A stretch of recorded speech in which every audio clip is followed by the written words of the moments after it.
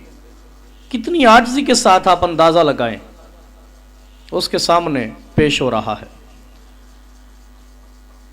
غیروں کے سامنے یوں کر کے جھک رہا ہے۔ اللہ اور اس کے رسول اور اللہ کے پیاروں کے بارے میں اس قدر زہریلی گفتگو، زہریلا کلم، نجس فکر دیتا ہے کہ بس خدا کی پناہ۔ اسی طرح بالکل اس کے اوپر میں نے نشان زدہ کی عبارت، جس کے اندر وہ خود کو حضرت عیسیٰ علیہ السلام کی طبیعت کا موافق ہونے کا دعویٰ کرتا ہے، کہتا ہے میری طبیعت میں یسوع میں مستغرق، میری طبیعت یسوع میں مستغرق ہے اور یسوع کی مجھ میں، بالکل یہی جلد یہی صفحہ۔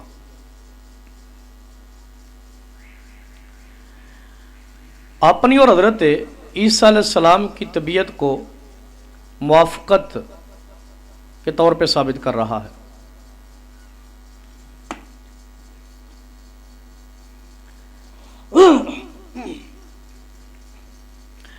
ناظرین کرام، یہ مرزا غلام قادیانی کی بکواسات ہیں،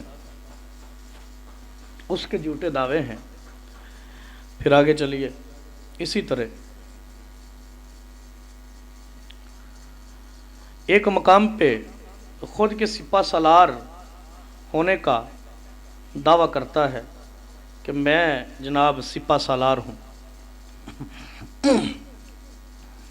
یہ میرے ہاتھ میں مرزا غلام قادیانی کی کتاب براہین احمدیہ حصہ چہارم، اس کا صفحہ نمبر 515 اور 16، روحانی خزائن کی جلد 1 صفحہ 615۔ اس کے اوپر کہتا ہے کہ جب اس عاجز نے دیکھا تو وہ اسی عاجز کی تصویر تھی اور سبز پوشاک تھی، مگر نہایت روبناک، جیسے سپہ سالار مسلح فتح یاب ہوتے ہیں۔ یہاں پہ دیکھیے، یہ اس عبارت میں مرزا غلام قادیانی اپنے سپہ سالار ہونے کا دعوے دار ہے۔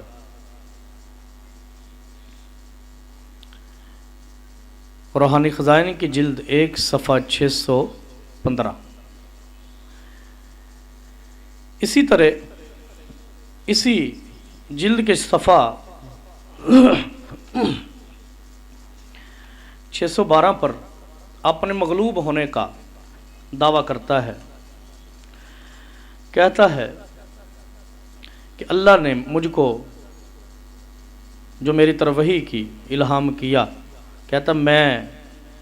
یوں اس کا اظہار کرتا ہوں، ربی انی مغلوب فانتصر، اے اللہ میں مغلوب ہوں، میری مدد کر۔ یہ براہین احمدیہ حصہ چہارم کا صفحہ 513 حاشیہ،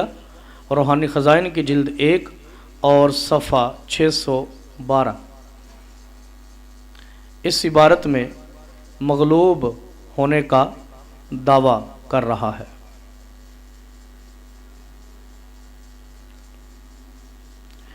اسی طرح اسی کتاب کے یعنی براہین احمدیہ حصہ چہارم کے صفحہ 515 حاشیہ میں، روحانی خزائن جلد 1 صفحہ 614 میں مرزا غلام قادیانی خود کے بیج کا دعویٰ کرتا ہے کہ میں بیج ہوں، کہتا ہے سو تو اس بیج کی طرح ہے، یعنی کہتا ہے رب نے مجھ کو کہا تو اس بیج کی طرح ہے جس نے اپنا سبزہ نکالا، پھر موٹا ہوتا گیا یہاں تک کہ اپنے ساقوں پر قائم ہو گئے، یعنی پنڈلیوں پر۔ یہ دیکھیے، اس عبارت میں مرزا غلام قادیانی اپنے بیج ہونے کا دعویٰ کرتا ہے کہ گویا میں ایک بیج ہوں جو زمین کے پیٹ میں جائے، پھر کونپل نکالے، اس کا پودا بنے، موٹا تازہ ہو جائے اور وہ اب